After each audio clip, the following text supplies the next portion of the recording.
ny fandresen'ny mpino kristianina. Ny fandresen'ny mpino kristianina, fandaharana totosain'ny faramalala razanajatovo hoenoinao eto amin'ny onjam-peon'ny radio vaovao masoa isaky ny amin'ny ora toy izao. Amin'ny anaran'i Jesosy Kristy manankira avy any Nazareta, Andriamanitra tompon'ny vahaolana ry havana, amin'ny anarany no iarabako anao ary androsoako ao anatin'ny tokantranonao raha sitraka ho indrindra. Araka ny fandaharana izay niarahantsika niainy teto tamin'ny heriny dia tsy vita avokoa moa ny SMS rehetra, fa rehefa naravina ny SMS izay tonga taty amiko dia ovitintsika amin'ity alina ity, ary dia anio no amaranana n'izany famalina ny SMS izany. Meloha izany ary dia andeha aloha isika hiara-iombana amin'ny vavaka isika toko. Dia rahanao izay Andriamanitra, fa Andriamanitra velona ianao, manatsofinenty miaino ianao, manamaso mijery ianao, manambava miteny aminay ianao, ary manatanana misakambina anay ianao. Misaotra anao ny amin'ny fiainonao ny vavaka izay ataonay aminao, ny ataka ihany koa izay ataonay aminao, manamaso mijery ny olana sy ny fahoriana rehetra izay misy amin'ny tsirairay ianao, ary dia manambava ianao hamaly izany amin'ny alalan'ny mpanomponao, ka tendreo ny lelako Andriamanitra anambara ny sitraponao rery ihany amin'ny valiny SMS rehetra izay nalefan'ny mpiaino ny radio vaovao masoa manaraka izao fandarana izao. Dia manatrefeno ianao fanahy masino, anokatra ny vavahady-tsainay rehetra, ampahafantatra ny sitraponao amin'ny anaranao Jesosy Kristy nanaovanay izany vavaka izany. Amen. Andeha ry havana toezantsika ny valin'ny SMS izay nalefanareo tamin'ny heriny. Ny SMS manaraka dia avy any Manakara. Izao no voambara hoe mangataka vavaka ozy izy fa niverina ny sotro toaka sy mihinana paraka indray, dia hiverina ao ambalan'i Jesosy Kristy aho. Dia ento ambavaka koa ny vadiko fa mandeha dadarabe ny mpampiasa azy, dia tsy mety amiko, fa mitombo foana ny asa ary lasa miasa alahady. Ny valin'ny voalohany aloha izay iarahantsika mamaly eto dia andeha ho jerentsika ny tenin'Andriamanitra arak'izay voarakitra ao amin'ny Mateo 12, ny 7:7 ka hatramin'ny 5:7. Izao ny voalaza amin'ny anaran'i Jesosy: raha mivoaka amin'ny olona ny fanahy maloto, dia mandeha mitety tany tsy misy rano izy, mitady fitsaharana fa tsy mahita. Dia hoy izy: hody any amin'ny tranoko izay nivoahako ary noho ny tonga izy dia hitany fa foana ny trano sady voafafa sy voavoatra. Ary dia mandeha izy ka mitondra fanahy 7 hafa koa miaraka aminy, izay ratsy noho izy, dia miditra ireo ka mitoetra ao. Ary ny faran'izany olona izany dia tonga ratsy noho ny voalohany, ary dia tahaka izany koa no amin'ity taranaka ratsy fanahy ity. Izany ry havana ny tenin'Andriamanitra izay midika indrindra fa raha misy izay heverinao fahazaran-dratsy ny ainanao, te hiala amin'izany ianao, ny bebaka ianao, ary nahatsapy ianao fa tafiala, dia efa taridalana omenantsika mandrakariva eto ry havana ny hoe rehefa avy mibebaka miala amin'ny ratsy fanao, dia raiso Jesosy Kristy anjaka eo amin'ny fiainanao, tena ho mpanjakanao, ka tsy hanaraka ny baikon'izaniza afa-tsy ny baiko ny irery ihany. Dia rehefa tsy mampandroso an'i Jesosy Kristy dia araka ny soratra masina izay voavaky teo, dia io devoly io nge fanahy ratsy io, ary hitany ny toerana izay nialany fa madio be, satria ianao avy ny bebaka, satria nialanao ilay fantatrao fa ratsy. Ny devoly nge mahafantatra fa ratsy io ary ny ratsy avy amin'ny devoly inino mandrakariva ny ampiditra azy eo amin'ny fiainantsika kristianina, fa rehefa tsy mahatohitra dia tafiditra tokoa izy.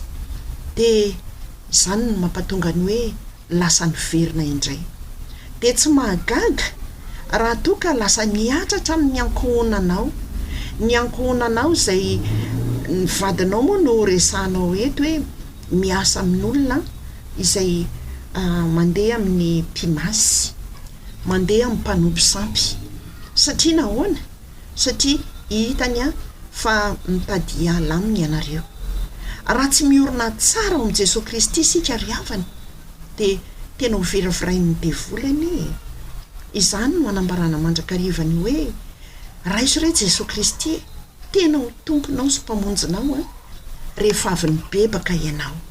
Fa ianao ny enahena teo fotsiny, mety ho falifaly hoe afaka, mety ho varimbariana, dia iny nge nitazany devoly ary tsy misangy io devoly io ry havana, indrindra amin'izao vanim-potoana izay iainantsika izao tsy misangy io fa tena mitady toerana ty amintsika mpino kristianina io mba hidirany, angalarany iny fiadanana, angalarany iny fifalianao. Dia rehefa tsy miambina nge dia ny nofony matanjaka noho ny fanahy, dia mitady paraky sy tokandray ilay nofo dia iny ianao fa tafaverina. Ary dia izay no antony ry havana fa rehefa avy mibebaka averiko farany dia atolory ny tenanao ho an'i Jesosy Kristy. Ny eo amin'ny hoe vadinao lasa miasa lahady satria mpanompo sampy ilay mpampiasa azy, dia efa voalazako teo anie zany, ny devolo mahita anareo hoe ao amin'i Jesosy nge nareo ary tsy amelany ataony mihitsy izay tsy hanompoana an'Andriamanitra. Za ry havana taloha dia katolika ary tena tsy maty ao anatin'ny saiko mihitsy ny didy folo izay nianarana tany amin'ny sekoly katolika. Ay tsy anjery ary tsy adiniko mandraky androany ny hoe manamasina ny andro alahady aza miasa fa manompo an'Andriamanitra. Zao nefa mivadinao lasa miasa lahady, Jesosy iza reny mampiasa lahady ny vadinao ny devoly nge dia miezaka mandrakariva manohitra ny lamina petrak'Andriamanitra ary miezaka manohitra ny tenin'Andriamanitra. Izay no anambarako hoe raha vao ny fanahy maivana kokoa no ny nofo dia tsy mahatohitra an'io. Fanontaniana manaraka dia ny hoe mangataka toham-bavaka mba tena hitombo amin'ny fankatoavana ny tenin'Andriamanitra ary hisokatra tsara amin'ny fitiavana ny dadako sy ny vadin'ny zokiko manenjika sy manohitra an' Jesosy Kristy tsy ho Andriamanitra. Voalohany indrindra aloha dia efa fantatrao zany fa tsy kristianina ny dadanao sy ny vadin'ny zokinao. Tsy manaiky an' Jesosy Kristy ho Andriamanitra zany dia tsy kristianina. Ka inona moa no mampaloto ny fonao amin'izany? Aza mety ho gejain'ny lotom-po amin'izany hoe tsy fitiavana ny dadanao sy ny vadin'ny zokinao zany ny fonao. Tsisy hitoeran'i Jesosy tsony ange. Raha ohatra ka hoe ny loto sy ny tsy fitiavana sy ny fankahalana no ataonao betsaka ao anatin'ny fonao, jereo anie Jesosy angamo izy nankahala an'ireo rehetra izay tsy niaino azy, izay tsy tia azy. Ary Jesosy nge no tahavitsika. Ka nahoana ianao no voagejan'izany tsy fitiavan'izany ny fonao? Tsaroa fa izay madio apo ihany no mahita an'Andriamanitra. Mateo 5:9 zany voalaza izany. Ary voalaza ihany koa any amin'ny Hebreo 12:14 fa miezah mitady fihavanana amin'ny olona rehetra sy fahamasinana, fa izay tsy manam-pahamasinana dia tsy mahita ny tompo.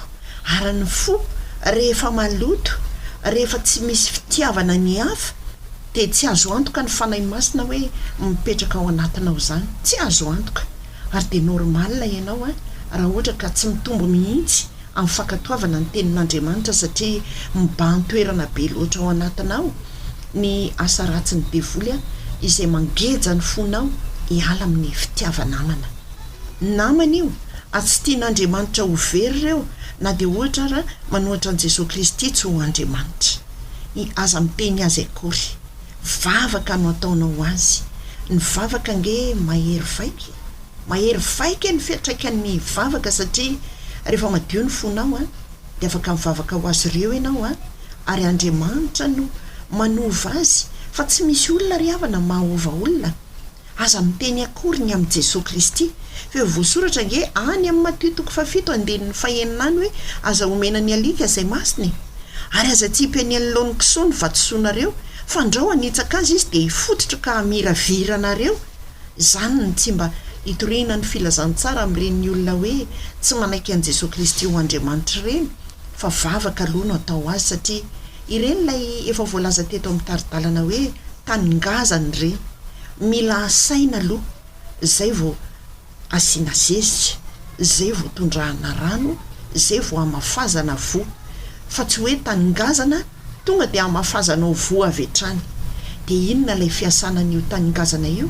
Ny vavaka ihany no henon'Andriamanitra, ary dia Andriamanitra no mihetsika anaovan'ireny olo ireny satria tsisy tiany ho very nge na dia iray azy. Zay ny amin'iny fanontaniana iny.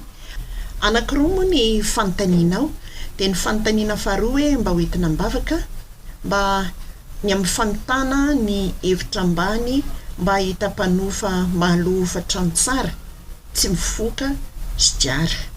Dia hoy ny Salamo 7:30 ny andeniny 4 sy 5 hoe miravoravo amin'ny Jehova ianao dia omeny ianao izay iriny ny fonao.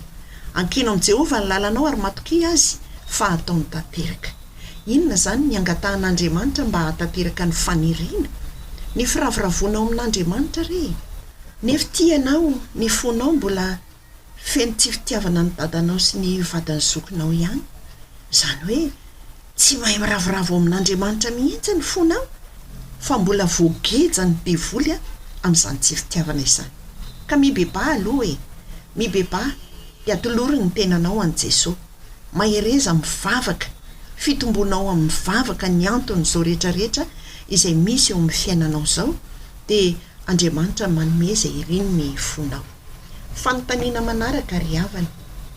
Bevoka ozy izy ary rera-dava na fanafota aloha zao kivy fa efa zaza fahafito izao. Lay hoe zaza fahafito moa zany tsy fantatra hoe fahafito ve ohatr'izay daholo dia tsy azo ve ny teo aloha sa fahafito ahoana moa zany. Dia entina mbavaka fa rera-dava. Dia izao raha mijery ny nofo anie dia tena tsy avitra mihitsy sika ry havana, vao mainka miareraka, vao mainka miakefy. Izany no anambarana mandrakarivany hoe mpanjiny Jesosy Kristy lay tompony finoanao sady mpanefa azy. Mitomboa amin'ny fahafantarana an' Jesosy Kristy e. Misy an'izany ange ny fandaharantsika atao amin'ny radio vaovao masoa e. Mitomboa amin'ny famakiana baiboly, amin'ny vavaka izay atao amin'Andriamanitra. Mitomboa amin'ny fifandraisana amin'Andriamanitra. Fa rehefa tsy hitombo amin'izany nareo dia ho reraka eo koa, dia tratra ny devoly ny tanjona, satria dia izay hampareraka anie ny tanjona io devoly io e. Fa rehefa mibanjina an' Jesosy Kristy ianao dia efa voalaza nge any amin'ny Isaia 40:7-20 hoe mampatanjaka ny reraka izy ary izay kely hery dia omeny hery be. Tsy mbola nisy ry havana soratra masina ka hoe lainga io na hoe tsy marina io, fa ny soratra masina rehetra dia tenin'Andriamanitra voarakitra ao anaty baiboly dia marina avokoa satria Andriamanitra marina izy. Andriamanitra mahery ny Andriamanitsika, Andriamanitra matanjaka ny Andriamanitsika, ka izay kely hery dia afaka omeny hery be. Fanontaniana manaraka ry havana. Mangataka vavaka fa malemy ny vatana ilany nefa bevoka. Ny olona akaiky mahalala izany dia mampirisika hoe alao io, zaho dia manambady ary tsy te hanao izany. Izay mihitsy ny asan'ny devoly. Ny zazany dia fahasoavana avy amin'Andriamanitra ary izy moa no milaza aminao fa ny devoly dia tian'izany fahasoavana zany. Tsy misy soa ao aminy satria soa no foteniny zany atao hoe fahasoavana. Fa ny ratsy mandrakariva, ny fanohitra amin'ny asan'Andriamanitra mandrakariva ny asa izay ataony, ary zany ny ampirisihany ianao mba hanalan'io satria ny devoly tsy manana fahavelomana fa fahafatesana. Tsy tiany akory io zaza ao anaty kibonao io, na malemy ianao na manahoana ianao na manahoana, tsy tafapetraka ao io raha tsy Andriamanitra ny nametraka an'io. Andriamanitra ny manome dia tsinjon'ny devoly zany ary ataony izay ialana io. Dia tahaka ny valiteny tetsy aloha ihany koa no omenanao mibanjina an' Jesosy Kristy, mitomboa ao amin'i Jesosy Kristy, mitomboa amin'ny fifandraisana amin'Andriamanitra. Fa rehefa tsy ampivavaka ry havana dia mankivy. Rehefa tsy ampy fifandraisana amin'Andriamanitra dia tsy misy fahasoavana izay azo fa ny tenin'Andriamanitra dia mazava tsara any amin'ny Joba 2:20 hoe mifankazara amin'ny sotoa ianao dia hiadana fa izany mahatonga avy ny soa aminao. Ka rehefa tsara fifankazarana amin'Andriamanitra ianao na inona tenin'ny olona manodidina anao dia tsy mampiontsina ny fiadanana ao anatinao zany.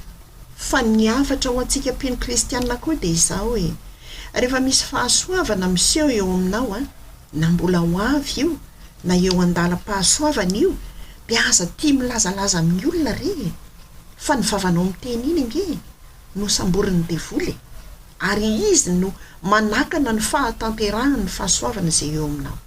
Satria voalaza ny Efesianina 4:9 ny andenin'ny 12 fa ny devoly dia fanaratsy eny amin'ny rivotra ka ny teny rehetra izay alefantsika eny amin'ny rivotra iny dia iny nge ilay samboriny. Fangataham-bavaka manaraka mangataka vavaka fa rehefa miantsy izay mivady dia mivazavaza be izy dia mamaly zaho. Avy eo zaho menatra olona satria mpanompon'Andriamanitra. Rehefa manginy zaho dia rahona ny foana. Ndre mpanompon'Andriamanitra ianao, mivazavaza koa ianao. Jesosy Kristy ange araka ny voasoratra ao Mateo 1:20 ny andenin'ny 7:20 dia malemy fanahy sady tsy miavonampo. Fanontaniana no apetraka aminao hoe ampivavaka tsara ve ianao amin'ny maha-mpanompon'Andriamanitra anao? Manontany Jesosy Kristy eto araka izay voarakitra ny Mateo 5:7 hoe inona no ataonareo mihoatra noho ny sasany? Ny jentilesa koa nge milaza fa mivavaka, ny olon'izao tontolo izao koa nge milaza fa mivavaka, ary dia manonona vavaka tokoa izy ireny rehefa mba ao anatin'ny fotoan-tsarotra. Hitovy amin'izany ve ianao? Sika mpanompon'Andriamanitra ry havana tsy maintsy mihoatra ny lavitra noho ny jentilesa, noho ny olon'izao tontolo izao izay miantso an'Andriamanitra, ny fifaneraserantsika amin'Andriamanitra. Zaho moa dia tsy mba miombon-kevitra amin'ity hoe mpivady ao an-trano dia tsy maintsy miady, zany hono, satria hoe ady hono ny vototeny. Tsy ary havana, fitiavana no nampitambatra ny mpivady, ary zany fitiavana izany dia Jesosy Kristy zany fitiavana izany.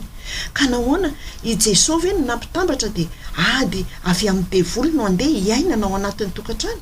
Tsy mety misy angambany tsy fitovian-kevitra fa afaka mifanazava tsara. Ka maninona moa raha mandevitra eo anoloan'ny hevitra anankiray izay fantatrao fa tsy ny anao no lany na tsy ny anao no narahany? Maninona raha mandevitra fa lasa mamelonady ihany koa ianao? Avy eo ianao menatra olona ary ataon'ny devoly mihitsy izay ampahamenatra anao eo anatrehan'izay fifaneraserana amin'izao tontolo izao. Dia hoy ianao hoe ampiororony foana ianao rehefa avy eo rehefa tsy miteny. Dia inona no mampiororo anao? Angaha moa tsy efa nomena fanjakana tsy azo ampiororona araka ny Hebreo 12:20 ianao? Aza mianina fotsiny ry havana amin'ny hoe efa mpanompon'Andriamanitra dia za zany ny mpanompon'Andriamanitra ato an-trano za ny tokony atahorana, za ny tokony ekena teny, za tokony atao an'izao. Tsy ry havana, ka tsaho isan'andro isan'andro amin'ny fanjakan'Andriamanitra sy ny fahamarinany amin'izany maha-mpanompon'Andriamanitra anao izany. Dia lasa miady ange raha vao manohitra ianao ny tenin'Andriamanitra fantatry ny mpanompon'Andriamanitra rehetra ny Exodus 4:20 fa ianareo angina fa Jehovah ny miato anareo. Zao ny voalaza ny amin'ny Korintianina 1:9-7 ary ankehitriny dia kilema aminareo ny anananareo ady amin'ny namanareo. Nahoana ny tsy aleo mandevitra ny tsirariny aza ianareo? Nahoana ny tsy aleo maharitra ambakaina aza ianareo? Fa ianao dia tsy mba nandevitra, tsy naharitra akory teo anatrehan'izany. Raha miziriziry amin'ny heviny izy dia rehefa tsy mety amin'izay hevitrao dia avelao atao izay heviny. Fa rehefa tsy mety ange iny mahatsiaro ihany izy hoe alao indray ary ny hevitrao no atao Mila manana fandeferana tahaka an'i Jesosy Kristy isika ry havana raha tiana ilamina ny ao anatin'ny tokantrano. Ary tahaka izay valiteny tamin'ny heriny ihany koa dia eto am-bavaka ireny ny vadinao fa rehefa tsy mitondra mbavaka ny vady ange isika dia tahaka ny manome lalana, manokatra varavarana hidiran'ny devoly ary rehefa tafiditra izy dia tsy manana raharaha fa tsy ny hampisaraka, ampiady, anongotra n'ilay fitiavana. Zany no asan'ny devoly. Dia miorena tsara ianao aza miova ary maefa be mandrakariva amin'ny asan'ny tompo. Ny manaraka dia hoe mangataka vavaka fa lasa miasa lahady foana, efa fito volana izao. Tsy niasa ozy ny olana fa lay alahady izay tokony hanaovana ny asa fanompoana. Dia manome safidy anao Andriamanitra araka izay voasoratra any amin'ny Deutéronomia 3:7 hoe indra fa nataoko eo anoloanao a ny fiainana sy ny fahafatesana dia mbola manoro hevitra Andriamanitra mifidiana ny fiainana mba ho velona ianao satria ao anatin'ny fanompona araka izay voarakitra ny amin'ny Exodus 3:20 dia manambara indrindra fa manompoany Jehovah Andriamanitra ao dia hiala aminao ny aretina rehetra. Ny Josua 4:20 dia mbola mampisafidy koa hoe fidionareo anio ary izay ho topoinareo dia manana fanapahan-kevitra entitra ianao amin'izay ho safidinao. Tsy hiteny aminao aho hoe miala miasanao dia ajanona io fa inona kosa no mandresy lahatra anao fa izay mandresy lahatra anao no ataovy fa manjary ota manko izay tsy avy amin'ny fandresen-dahatra. Ianao ty efa tsy resy lahatra ny asa lahady a kanefa mbola mijanonao ihany dia tsaroa fa ny devolany mahita lalina mandrakariva hanome rariny ianao amin'io fiasanao alahady io izay ry havana fa dia fanontaniana manaraka indray a dia vehivavy 20 taona miaraka tamin'ny lehilahy anankiray ary ny saraka izay satria miaraka amin'ny rahavaviko indray izy izao dia be voky io rahavaviko io dia mandevitra aho mangataka vavaka mba homeny Jesosy vady sahazy. Izao aloha no afarana araka izay efa voambara tamin'ny heriny a rehefa miaraka amina olona ianao dia jereo mandrakariva na manana an Jesosy izy na tsy manana an Jesosy. Olona tsy manana an Jesosy angeny ny arahanao ahoana izy ny tsy aka ny rahavavinao fa ny olona manana an Jesosy dia olona mahatahotra n'Andriamanitra. Aza maimaika hoe efa 20 taona aty tsy mahita izay ho anjarako tsony aleo dia irahako eto aloha izay misy eto fa afa-baraka eto fa iza no atahoranao, iza no omenao voninahitra, ny olona sa Andriamanitra. Efa voalaza fa ny Samuela 2:2 dia miteny Andriamanitra hoe izay manome voninahitra ihany ho izy no omeko voninahitra ary izay tsy manome voninahitra dia ho afa-baraka. Ka raha ohatra tsisy voninahitra omenao an'Andriamanitra akory ny amin'ny tenanao fa ny tianao no ataonao dia midika fa tsy manome voninahitra an'Andriamanitra ianao ary dia ho afa-baraka ianao dia milanja ny vokany ianao amin'izany. Fa jereo izay manana an'Andriamanitra angatao amin'Andriamanitra mihitsy mangatao vady amin'Andriamanitra fa izay mangataka nge no omena ho izy araka ny voalazany any amin'ny Mateo 7:17 izany voalaza izany. Dia mbola ho avy ireny anjaranao raha ekenao izany teny rehetra izay voalaza izany ary ny Hebreo 1:7 dia manambara aminao fa efa manomana izay tsara lavitra ho anao Andriamanitra ka aza malahelo fa tsy natao hitondra zioka tsy atonina anao ianao, tsy natao hiaraka amin'ny tsy mino ianao dia mahereza mivavaka mangataka amin'Andriamanitra. Ny manaraka dia ny hoe mangataka vavaka fa tsy mandeha ny tsena mipetraka any ambanivohitra.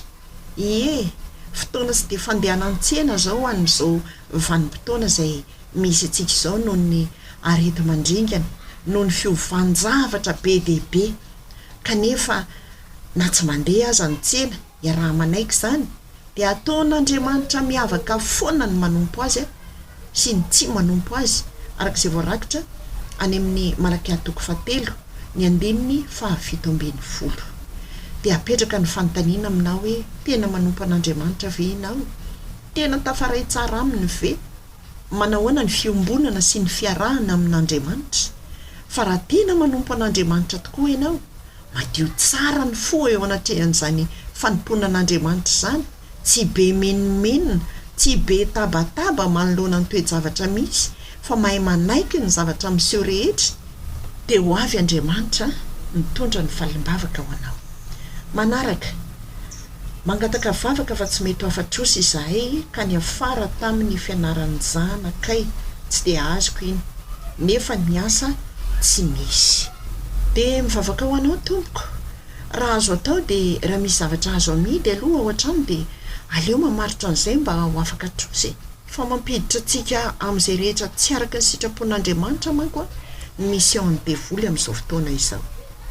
Ny manaraka misy zanako nanao fangatahana asa amin'ny fanjakana izay fotsiny moa le izy dia mitondra-bavaka anao aoka ny sitrapon'Andriamanitra no tanteraka amin'izany rehetra izany ary mahay manaiky na inona no valin'izany. Ny fanontaniana farany dia avy any Fenerive-Est.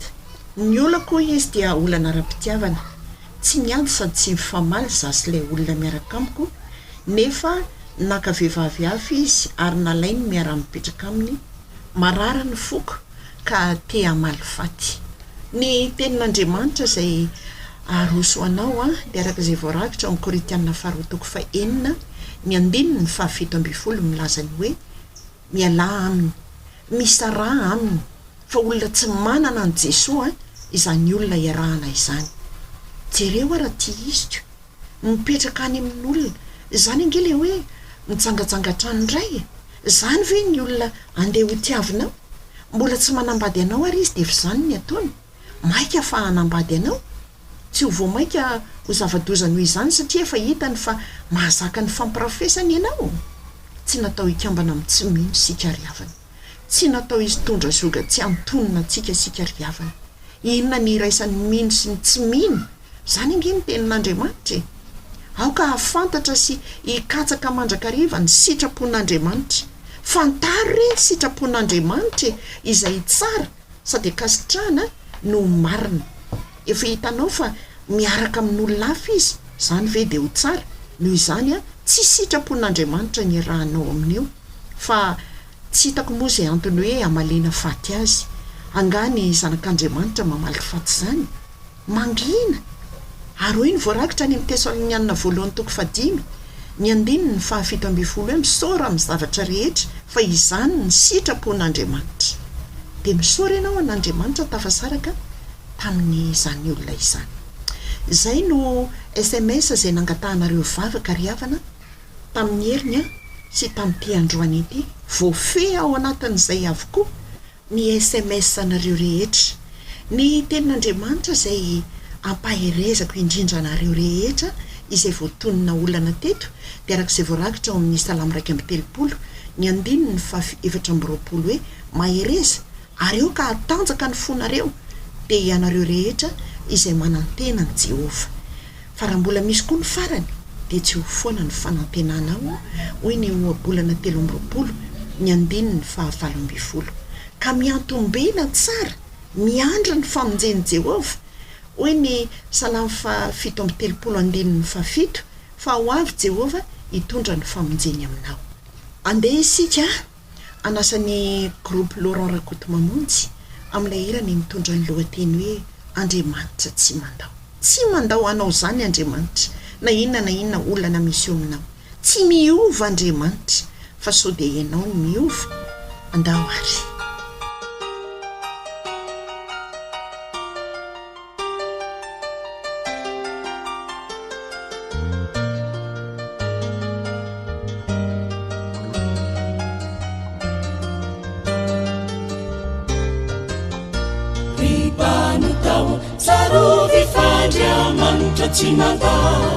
Andriamanitra tsy mandao e tsy mandao anao, vayanao maniasi amande sotra miakavy. Fa Andriamanitra tsy mandao e tsy mandao anao, vayanao mamila filasady tadonto tsy mila zifa, izy te tsy mandao e tsy mandao anao.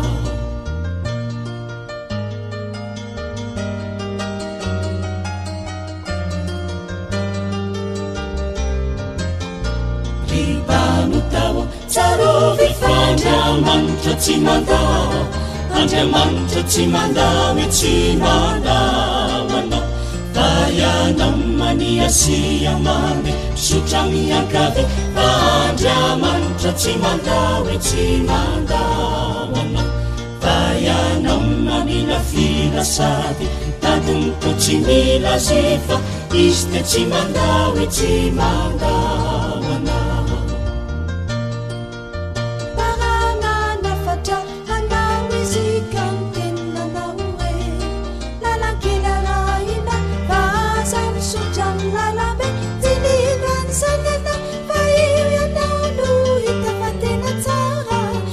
Misurana ewa anandavaka no miafara ripamutao tsarovy fa Andriamanitra tsy mandao, andriamanitra tsy mandao hoe tsy mandao anao fa ianao maniasia mande sotra miakavy fa andriamanitra tsy mandao hoe tsy mandao anao fa ianao mamila filasady dadonto tsy mila zifa izy te tsy mandao hoe tsy mandao anao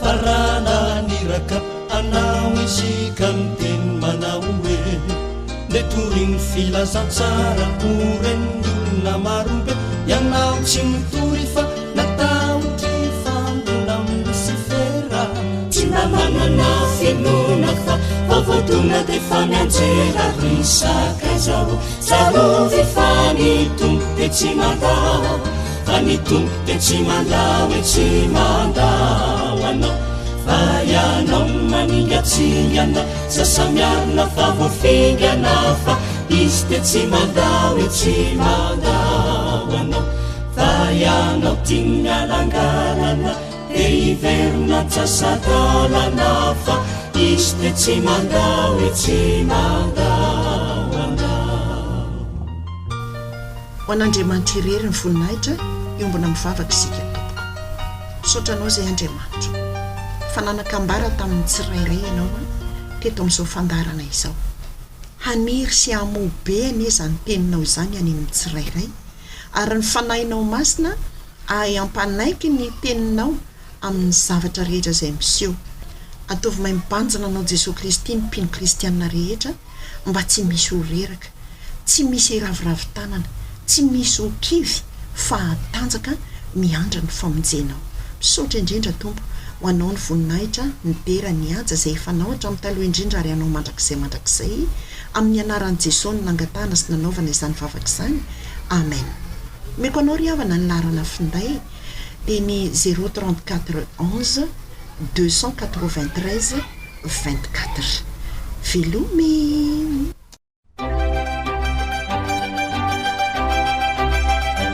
noenoinao teo ny fandaharana ny fandraisen'ny mpino kristianina ny fandraisen'ny mpino kristianina natolotry faramalala razanajatovo teto amin'ny onjam-peon'ny radio vaovao maso